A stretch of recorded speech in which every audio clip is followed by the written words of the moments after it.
Some people believe that angels only appear in moments of light, but Jeremy Haynes found one standing in a thunderstorm, shivering barefoot, dressed in red, and completely out of options. He didn't know her name, didn't know she was worth millions, didn't know that helping her would turn his entire life upside down. All he knew was this: she needed shelter, and he had a door. The knock came at 11:47 p.m. 3 sharp raps that cut through the howling wind like a desperate heartbeat.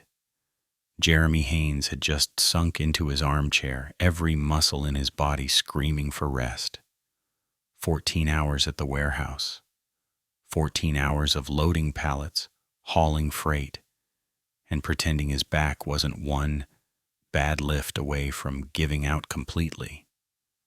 His paint-stained jeans were still damp from the earlier drizzle, and his calloused hands ached in that deep, bone-tired way that never quite went away anymore. But Tyler was finally asleep. That was what mattered. His 6-year-old son had spent the last hour coughing, that wet, rattling sound that made Jeremy's chest tighten with helpless fear every single time. The inhaler was running low. The prescription refill was still 2 weeks away, and the pharmacy wanted $60 he didn't have. But tonight, at least, the coughing had stopped. Tonight, Tyler was breathing easy in the back room, clutching his stuffed dinosaur, dreaming whatever dreams 6-year-olds dream. The house was quiet. The storm was not. Rain hammered the roof like fists. Thunder growled in the distance, rolling closer with each passing minute. Through the window, Jeremy could see nothing but silver sheets of water and the faint glow of his porch light, a single yellow beacon cutting through the darkness. Then came the knock. 3 sharp raps. Urgent, desperate. Jeremy's first instinct was to check Tyler's door. Still closed. Still quiet. Good. His second instinct was to grab the flashlight from the kitchen drawer. Not a weapon, just light. He wasn't the kind of man who answered doors with violence in his hands. Life had taught him plenty, but it hadn't taught him that. He crossed the worn wooden floor, stepped over the stack of bills on the coffee table, and opened the door to chaos. The wind hit him first, cold and sharp, carrying rain sideways onto his face. The porch light flickered but held, casting its golden glow onto the figure standing at the edge of the steps. A woman. She was soaked through, trembling so hard he could see it from 5 feet away. Her outfit was red, fitted, expensive, the kind of thing women wore to cocktail parties and charity galas. But it was plastered to her skin now, completely ruined. Her feet were bare. No shoes, no purse, no phone. Her dark hair hung in wet ropes across her face and shoulders, and mascara ran down her cheeks like black tears. She looked expensive, but broken. Like someone who had everything an hour ago and now had nothing at all. Her lips parted, but no words came out. Just the shivering, just the rain, just eyes that held fear, exhaustion, and something else. Something Jeremy recognized because he'd seen it in his own reflection more times than he could count. The wild, fragile hope of someone with nowhere else to turn. Jeremy didn't ask who she was, didn't demand explanations, didn't wonder what kind of trouble might be standing on his porch at nearly midnight. He just extended his hand toward the storm and said, "You gonna stand there drowning, or you gonna come inside?" She stepped over the threshold like she expected the floor to collapse beneath her. Water pooled around her bare feet immediately, dirty, streaked with mud and what looked like blood from small cuts across her soles. She'd been walking for miles, maybe longer. "I'm so sorry," she whispered, her voice hoarse. "Your floor. I'm ruining your floor. It's seen worse." Jeremy was already moving toward the bathroom, grabbing the cleanest towel he could find. When he returned, she was still standing in the same spot, arms wrapped around herself, shaking. He handed her the towel. She took it like it was made of gold. "Bathroom's down the hall," he said. "I'll find you something dry to wear." He didn't have much. His late wife's clothes had been donated 3 years ago. He couldn't bear to look at them anymore, and someone else needed them more than his closet did. But he had a flannel shirt that was soft from 100 washes and a pair of old sweatpants with a drawstring waist. They'd be too big, but they'd be warm. He set them outside the bathroom door, knocked once, and retreated to the kitchen. The soup was leftover, vegetable from a can, nothing fancy. But he heated it on the stove anyway, poured it into a chipped ceramic bowl, and set it on the table beside a mug of instant coffee. When she emerged, swimming in his flannel shirt with the sleeves rolled up 3 times, she looked like a different person, still exhausted, still scared, but human again. "Thank you," she said quietly, sliding into the chair across from him. "You didn't have to eat," he interrupted. Not unkindly, just practical. "You look like you haven't had a meal in a while." She didn't argue. Jeremy watched her eat, not staring, just noticing. The way her hands still trembled around the spoon. The way she kept glancing toward the door like she expected someone to burst through it. The way she flinched when thunder cracked overhead. "Where'd you come from?" he asked, keeping his voice low. She hesitated. The spoon paused halfway to her mouth. "I had to get away," she said finally. "That's all I can say right now." Jeremy nodded slowly. He knew that look. The look of someone running from something they couldn't name. Something too big, too dangerous, too complicated to explain to a stranger. He didn't press. "The couch pulls out," he said instead. "It's not much, but it's dry. You can stay the night." Her eyes filled with something that might have been tears. "Why? You don't even know me." Before he could answer, a sound cut through the house, a small, rattling cough from the back room. Tyler. Jeremy was on his feet instantly. "Excuse me." He found his son sitting up in bed, rubbing his eyes, the cough already fading. Just a tickle, not an attack. Thank God. "Daddy?" Tyler mumbled. "I heard talking." "Just the storm, buddy." Jeremy smoothed back his son's hair, kissed his forehead. "Go back to sleep."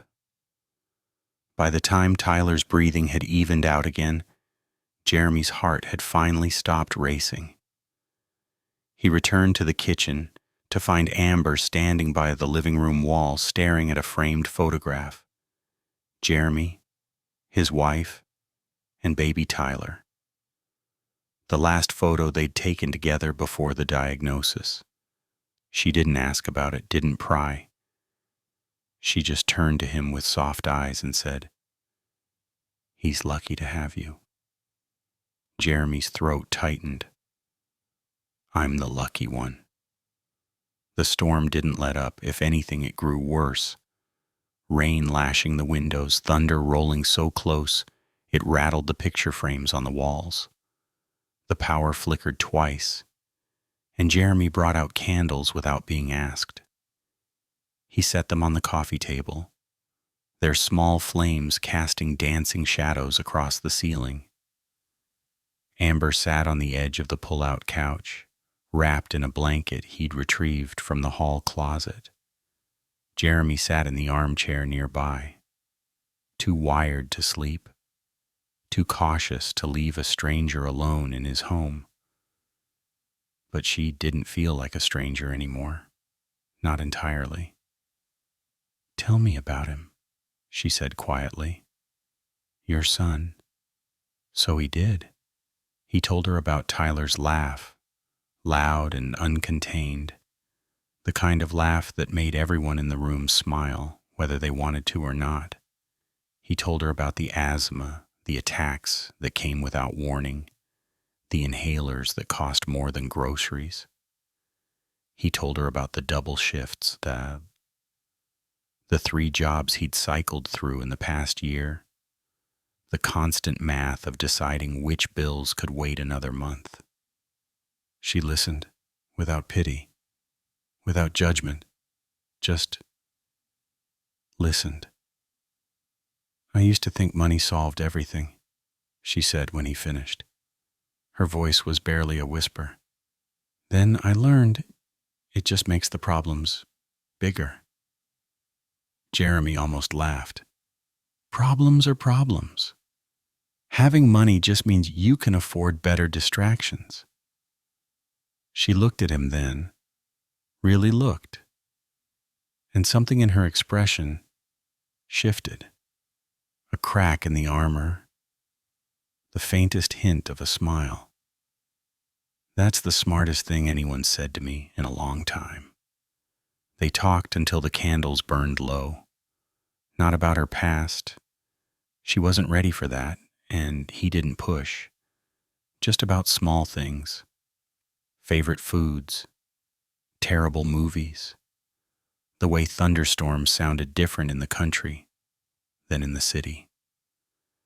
Eventually, her words started to slow. Her eyelids drooped. And finally, mid-sentence, she drifted off, head tilted against the back of the couch, breathing soft and steady for the first time all night. Jeremy sat there for a long moment, watching her sleep. He didn't know who she was, didn't know where she came from, didn't know what kind of trouble might follow her through that door come morning. But something in him recognized something in her.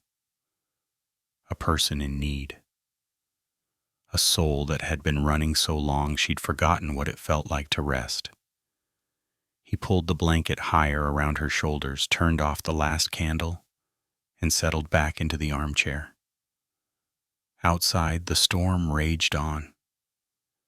Inside, there was only silence, and 2 strangers learning slowly that sometimes the greatest kindness costs nothing at all.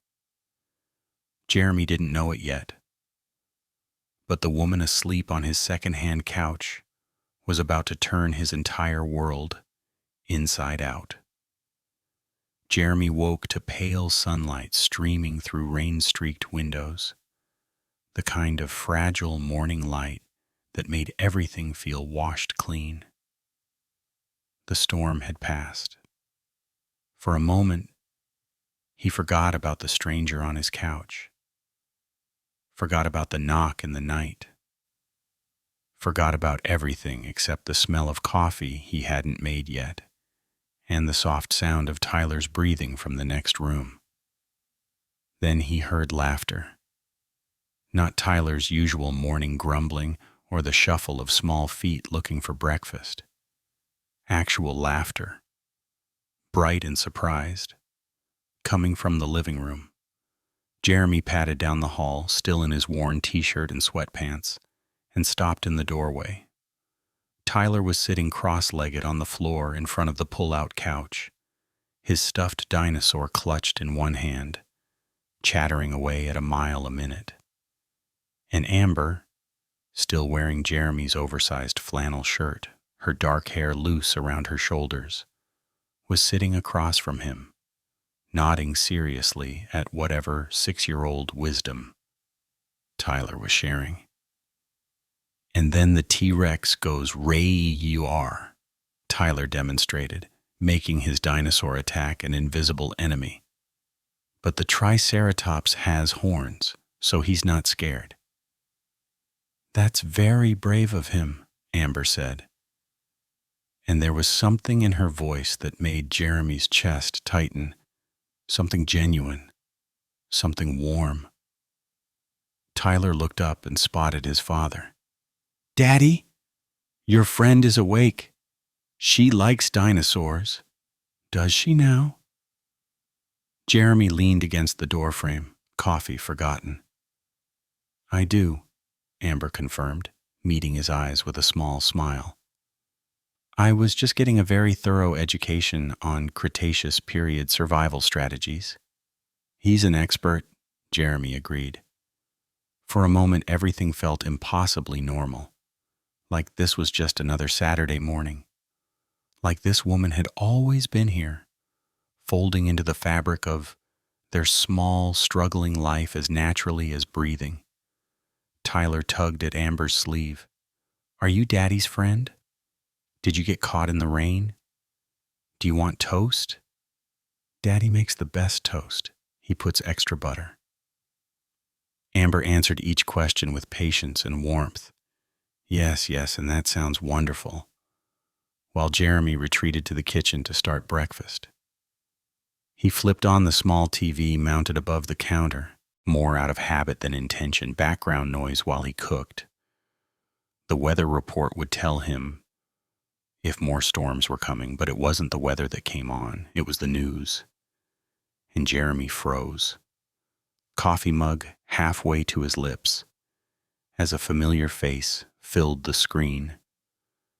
Amber Castellan, heiress to the Castellan real estate empire, has been reported missing by her fiancé, Marcus Webb. The anchor's voice was calm, professional, the kind of measured tone reserved for stories that were sensational but unconfirmed.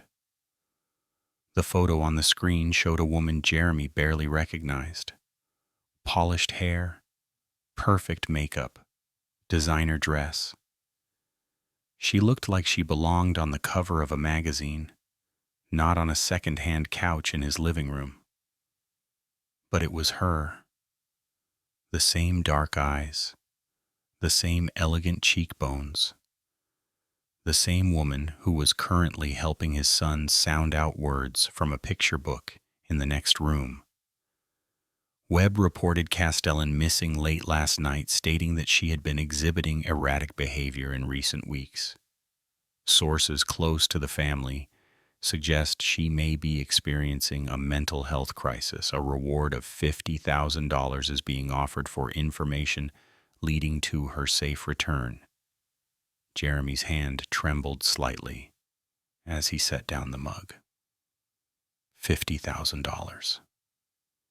That was more money than he'd made in the last 2 years combined. That was Tyler's medical bills paid off. That was a cushion against the next emergency, the next night broken down car, the next unexpected disaster. He looked toward the living room. Amber was laughing at something Tyler said, her whole face transformed by it. Open, unguarded, free. She didn't look erratic. She didn't look like someone in crisis. She looked like someone who had finally, after a very long time, found a moment of peace.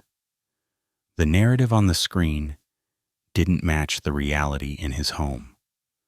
Jeremy turned off the TV. He waited until Tyler was absorbed in his cartoons, dinosaur show blaring from the old set in the living room, before approaching Amber. She was folding the blanket from the couch, smoothing the fabric with careful hands. "Can I talk to you?" he asked quietly. "In the kitchen?" Something flickered in her eyes. Fear, resignation, the weary acceptance of someone who'd been waiting for this moment. She nodded and followed him. Jeremy closed the kitchen door halfway. leaving it open enough to hear Tyler but private enough for the conversation they needed to have. He held up the remote. "You want to tell me why your face is on the news?" Amber's shoulders sagged. She sank into one of the kitchen chairs, suddenly looking as exhausted as she had the night before, like the brief reprieve of the morning had been stolen away. "I was wondering when you'd see it," she said quietly. "They're saying you're missing, that you're unstable, that your fiancé is worried about you." Jeremy kept his voice even, but his heart was pounding. "Is any of that true?" She looked up at him then, and her eyes, those dark, intelligent eyes, held nothing but raw honesty. "No," she said. "None of it." The kitchen table between them felt like a confessional. Amber wrapped her hands around the chipped mug of instant coffee Jeremy had placed in front of her, as if drawing strength from its warmth. When she spoke, her voice was steady but hollow. The voice of someone who had rehearsed these words in her head 1,000 times, never expecting to actually say them out loud. "My fiancé's name is Marcus Webb. We've been together for 3 years, engaged for 1. He runs the business side of my family's foundation, the Castellan Family Foundation." She paused. "Do you know what we do? What we're supposed to do?" Jeremy shook his head. "Children's hospitals, housing programs for families in crisis, scholarships for first-generation college students." Her voice cracked slightly. "My grandmother started it 40 years ago. It was supposed to be her legacy.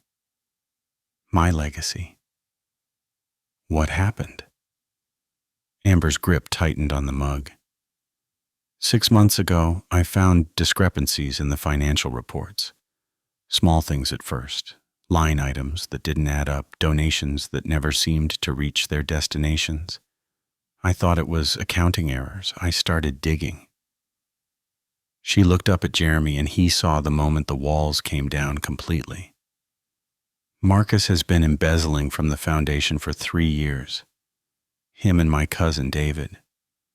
Millions of dollars, Jeremy. Money that was supposed to go to sick children, to families who had nothing. They were funneling it into shell companies, offshore accounts." Her voice sharpened with anger.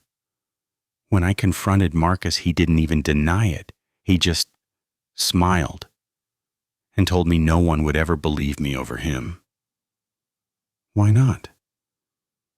"Because he'd already laid the groundwork." Amber's laugh was bitter. "For months he'd been telling people I was stressed, anxious, not sleeping. He convinced my own family that I was becoming paranoid, seeing conspiracies where there were none. By the time I found the proof, he'd already started legal proceedings to have me declared mentally unfit, to take control of my assets, my family's assets, for my own protection." Jeremy sat back in his chair, processing. "So you ran." "I ran." She met his eyes. "No phone. He tracks it. No wallet. He'd freeze my accounts. No plan. I just walked out of a charity gala and kept walking until I couldn't walk anymore. Why my house?" For the first time, something soft crept in to her expression. "I walked for miles in that storm. Your house was the first one with a light on. I saw you through the window, making dinner, talking to Tyler. You looked," she hesitated, "kind, safe. I took a chance." Jeremy was quiet for a long moment. He'd dealt with liars before. At the warehouse, in his neighborhood, in the system that had failed his wife when she needed help the most. He knew what deception looked like. The darting eyes, the too smooth explanations, the stories that shifted with each telling. This woman wasn't lying. "What do you need?" he asked finally. Amber's eyes filled with tears, the first she'd allowed herself since arriving. "I don't know, time, a place to think. Somewhere he can't find me while I figure out my next move." Jeremy nodded slowly. "You can stay, long as you need." "Why?" The word came out broken. "You don't know me. You have your son to think about. Why would you risk—" "Because you needed help," Jeremy said, simply. "And I had a door." The days that followed were quiet, careful, a strange new rhythm taking shape. Jeremy went to work, double shifts, edge shifts at the warehouse, the same brutal hours, the same aching muscles. But now, when he came home, the house smelled like actual cooking instead of reheated leftovers. Tyler met him at the door with stories about what he and Amber had done that day.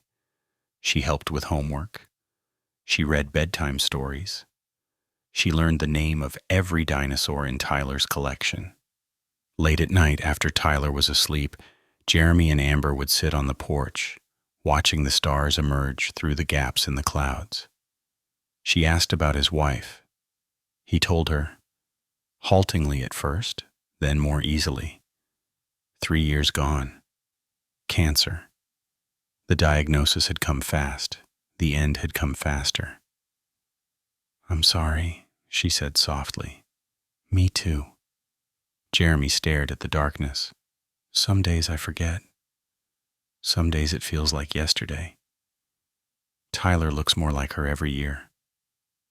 Amber didn't offer platitudes, didn't try to fix what couldn't be fixed. She just sat with him in the quiet, and somehow that was enough. Jeremy knew the risk, knew that harboring her could bring trouble crashing down on his fragile life.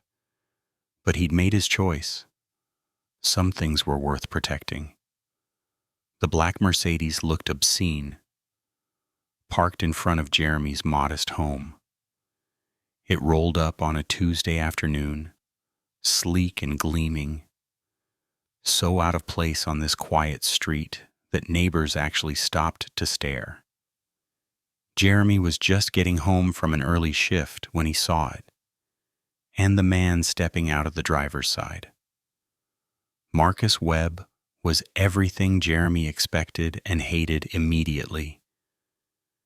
Expensive suit, perfectly tailored, hair slicked back with product that probably cost more than Jeremy's grocery budget. Cold eyes that swept over the house with undisguised contempt. A second man emerged from the passenger side. Lawyer, obviously. Briefcase. Neutral expression. The kind of man paid to make threats sound reasonable. Marcus didn't knock. He pounded. Jeremy was at the door before the third blow landed. He opened it but didn't step aside. Didn't invite them in, just stood there, filling the doorway with his broad shoulders, arms crossed over his chest. "Can I help you?" Marcus's smile was thin as a blade. "I'm looking for my fiancée. I have reason to believe she's here." "She's not." "I find that hard to believe, Mr. Marcus glanced at a paper in his hand. Haynes, Jeremy Haynes, warehouse worker, single father, impressive. The contempt in his voice was barely concealed. "You should know that harboring a missing person is a crime. Kidnapping charges have been filed. If you're hiding her, I'm not hiding anyone." Jeremy's voice was flat, calm. "And even if I was, she's not yours to collect." Marcus's expression flickered, the first crack in his polished veneer. "You don't know what you're dealing with. She's unwell. She needs help. Professional help. If you care about her at all, I think I know exactly what I'm dealing with." Jeremy leaned forward slightly, lowering his voice. "Go ahead. Call the cops. File your reports. And I'll tell them exactly what she told me about your foundation's finances, about where all that charity money's been going." The silence stretched between them like a wire about to snap. Marcus's jaw tightened. The lawyer shifted uncomfortably. "This isn't over," Marcus said finally, stepping back. "It is for today." Jeremy closed the door. His hands were shaking, adrenaline flooding his system, but he kept his breathing steady. Behind him he heard soft footsteps. Amber emerged from the hallway, pale but composed. "I heard everything," she whispered. "Jeremy, I can't let you fight my battles. He'll destroy you." Jeremy turned to face her. "Too late. I already picked a side." The weeks that followed Marcus's visit were quiet. Too quiet. Jeremy kept waiting for the other shoe to drop, for police cars in the driveway, for lawyers with subpoenas, for some new disaster to crash through the fragile peace they'd built. But nothing came. Marcus Webb had retreated, at least for now, and life settled into something that almost resembled normal. Almost. It started with Tyler's inhaler. Jeremy had been dreading the pharmacy trip for weeks. The prescription was running low, and the $60 refill might as well have been $600. But when he finally made the call, bracing himself for the familiar sting of choosing between medicine and groceries, the pharmacist said something that stopped him cold. "Mr. Haynes, that prescription's been covered, paid in full through the end of the year." He hung up confused, assumed it was a mistake, some bureaucratic error that would correct itself and leave him worse off than before. Then the electric bill arrived, stamped paid in red letters he hadn't seen in years. Then the union rep who'd ignored his calls for 6 months suddenly phoned with a job offer, day shift. Benefits, nearly double his current pay. Then his landlord mentioned almost casually that the property had been purchased by some LLC and his rent would be frozen for the next 12 months. Jeremy wasn't stupid. He knew coincidences didn't stack like this. He found Amber on the porch that evening, watching Tyler chase fireflies in the yard. She looked peaceful, more peaceful than he'd ever seen her. The haunted look had faded from her eyes, replaced by something softer, something that looked almost like hope. "We need to talk," he said, settling into the chair beside her. She didn't look surprised. "I wondered when you'd figure it out." "The inhaler, the bills, the job." Jeremy shook his head slowly. "That was you. I still have some resources Marcus doesn't know about. Old accounts my grandmother set up before she passed." Amber turned to face him fully. "I wanted to help. You've done so much. I didn't do it for payment." "I know." Her voice was gentle. "That's exactly why I wanted to give it." Jeremy struggled with the words. He'd spent his whole life being the provider, the protector, the one who figured things out when everything fell apart. Accepting help felt like failure, like weakness, like admitting he couldn't handle his own life. "Why?" he asked finally. "You don't owe me anything." Amber reached over and took his hand, her fingers soft against his calloused palm. "You gave me shelter when I had nowhere," she said quietly. "You treated me like a person when the whole world saw me as a headline. You stood in your doorway and told a billionaire's lawyers to go to hell." A small smile crossed her face. "That's not nothing, Jeremy. That's everything." He didn't know what to say, so he just held her hand and watched Tyler catch fireflies in a jar, golden lights flickering like tiny promises in the growing dark. The papers were spread across the kitchen table like a battle plan. Financial records, bank statements, foundation reports with highlighted discrepancies. Evidence Amber had been gathering for months, smuggled out piece by piece before her escape, hidden in places Marcus would never think to look. "I can't hide forever," she said, her voice steady but heavy. "Every day I stay silent, more money disappears. Children who need treatment aren't getting it. Families who need housing are being turned away." She looked up at Jeremy. "I didn't build my grandmother's foundation to watch it be gutted by thieves." Jeremy studied the documents. He didn't understand half of what he was looking at. Shell companies, offshore transfers, accounting terminology that might as well have been a foreign language. But he understood enough. "What do you need? To go public? To testify?" Amber's jaw tightened. "Marcus has spent months telling everyone I'm unstable, paranoid, having some kind of breakdown. His lawyers will use that against me. They'll say I fabricated everything, that I'm delusional, that none of this evidence can be trusted. But you have proof. Proof can be dismissed. Experts can be bought." She met his eyes. "What I need is a witness. Someone who saw me the night I fled. Someone who can testify to my state of mind. That I was frightened but coherent. Scared but rational. Not a woman in crisis, a woman running for her life." Jeremy understood what she was asking, understood what it would mean. Testifying in court, putting himself on record, making an enemy of a man with more money and power than Jeremy would see in 10 lifetimes. He thought about Tyler, about the risks, about everything that could go wrong. Then he thought about the woman who'd stood shivering on his porch, barefoot in the rain, with nothing left but the hope that a stranger might show her kindness. "When do we start?" The courtroom was nothing like Jeremy had imagined.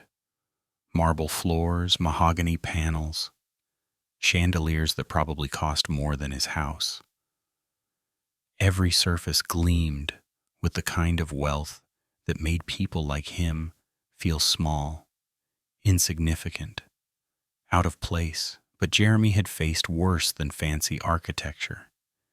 He'd faced losing his wife, faced telling his son that mommy wasn't coming home, faced nights when the bills piled so high he couldn't see a way through. This was just a room. These were just people. And somewhere in the gallery, Amber was watching, trusting him to tell the truth. He wore his one good shirt, white, pressed, borrowed tie from a neighbor. His hands were steady as he took the oath. His voice was clear as he stated his name. Marcus Webb sat at the defense table, flanked by lawyers in suits that cost more than Jeremy made in a month. His expression was carefully neutral, but Jeremy could see the contempt behind his eyes. The certainty that this warehouse worker, this nobody, couldn't possibly threaten him. The cross-examination was brutal. "Mr. Haynes, you have no formal education beyond high school, is that correct?" "That's correct." "No training in psychology, mental health assessment, medical evaluation?" "No." "And yet you expect this court to believe you can accurately assess Ms. Castellan's mental state based on a single evening's interaction?" Jeremy kept his voice level. "I expect this court to believe what I saw." "What you saw?" the lawyer repeated, condescension dripping from every word. "A hysterical woman soaking wet, showing up at a stranger's door in the middle of the night. That doesn't sound stable to you?" "That sounds like someone running for their life." The lawyer's smile faltered slightly. Mr. Haynes, isn't it possible that Ms. Castellan manipulated you? That she... No. Excuse me? Jeremy leaned forward. You want to know what I saw that night? I saw a woman who was terrified. Not confused, terrified. There's a difference. Confused people don't know why they're scared. She knew exactly why. She could tell me names, dates, dollar amounts. She could explain what she'd found and why she had to run. He paused, letting the words land. And you know what else? When she came through my door, soaking wet, shaking from the cold, the first thing she did was apologize for dripping water on my floor. She was more worried about ruining my cheap hardwood than anything else. Jeremy looked directly at the jury, 12 ordinary people watching him with rapt attention. That's not a woman having a breakdown. That's not someone who's lost touch with reality. That's a woman who was raised to be polite, even when her whole world was falling apart. That's a woman who just needed someone to believe her. The courtroom was silent. Marcus's lawyer had no follow-up questions. The verdict came 3 days later. Guilty.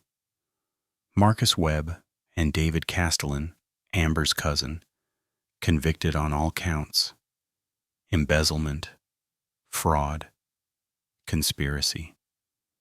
12 years each. The Castellan Family Foundation was restored to Amber's control. The money would flow again to children's hospitals, to housing programs, to scholarships for kids who had no other shot, and Amber's name, dragged through the mud for months, was finally cleared. 3 months later, on a sunny afternoon that felt like a gift, Jeremy heard a knock at his door.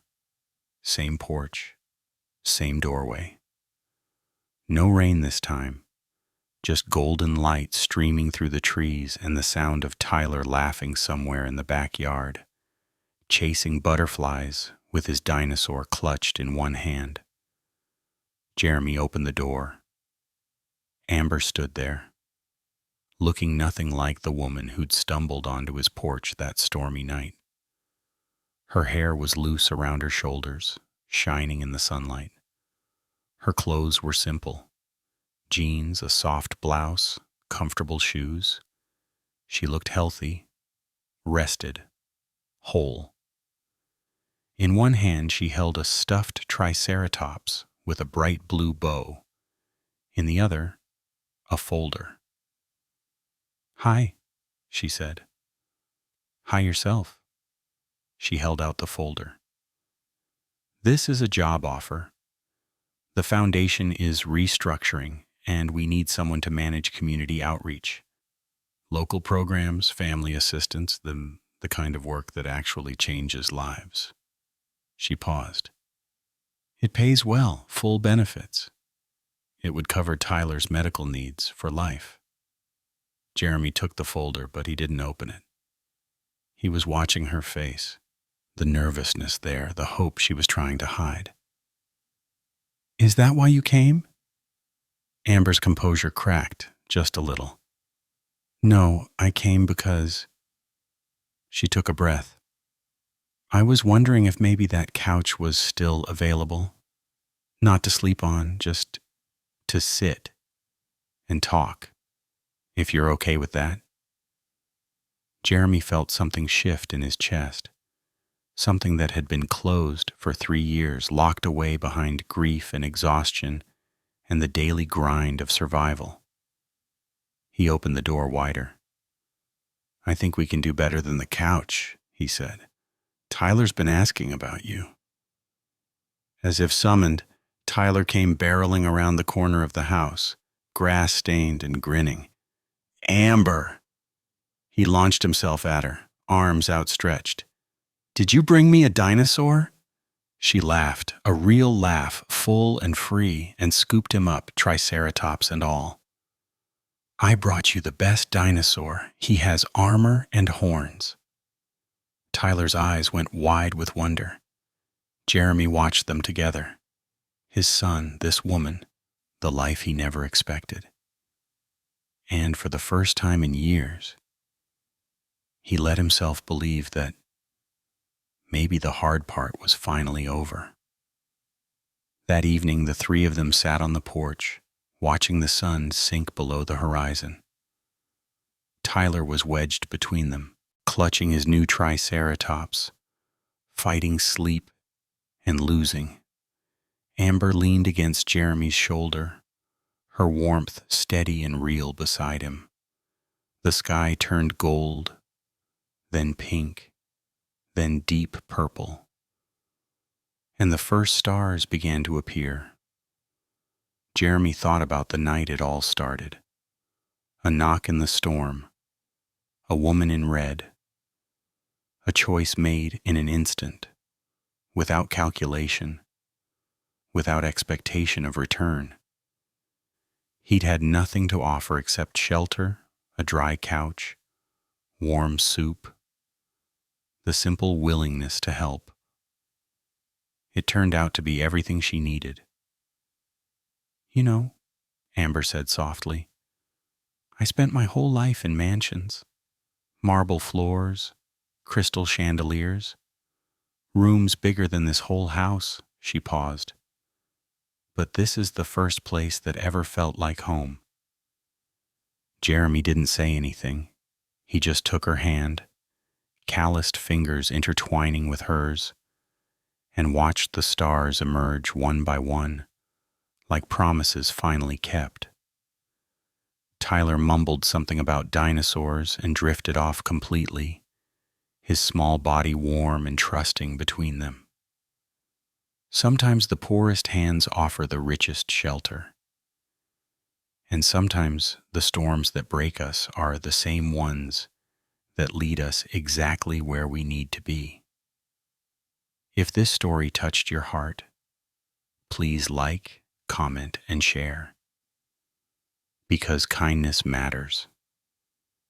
And stories like this remind us why.